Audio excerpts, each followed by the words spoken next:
અત્યારે આપણે શેના વિશે ભણીએ છીએ? પાણી વિશે. સરસ. હવે તમે બધાને રોજ પાણીની તરસ લાગે? પીવા માટે આપણે શું ઉપયોગ કરીએ? પાણી.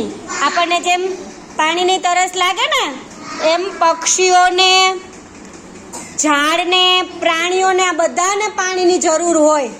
પાણી ન પીએ તો આપણને ગળું સુકાય, તરસ લાગે. તમે ક્યારે પાણી પીવો છો? જ્યારે પણ તરસ લાગે ત્યારે પાણી પીવો ને? જ્યારે કે જમીને પાણી પીવો છો? પછી રમીને આવો ત્યારે તરસ લાગે છે તમને? આપણે દોડતા હોય તોય પણ આપણને તરસ લાગી જાય ને? એવી રીતે ઝાડને પણ પાણીની તરસ લાગે.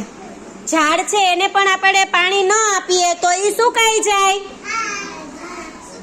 પ્રાણીઓને પણ પાણીની તરસ લાગે. જંગલમાં રહેતા પ્રાણીઓ હોય એ પણ નદી હોય ત્યાં પાણી પીવા જાય ને?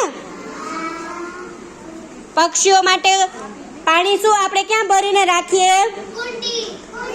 કુંડામાં પાણી ભરીને. કોના ઘરે રાખો છો પક્ષીઓ માટે પાણી ભરીને? સરસ.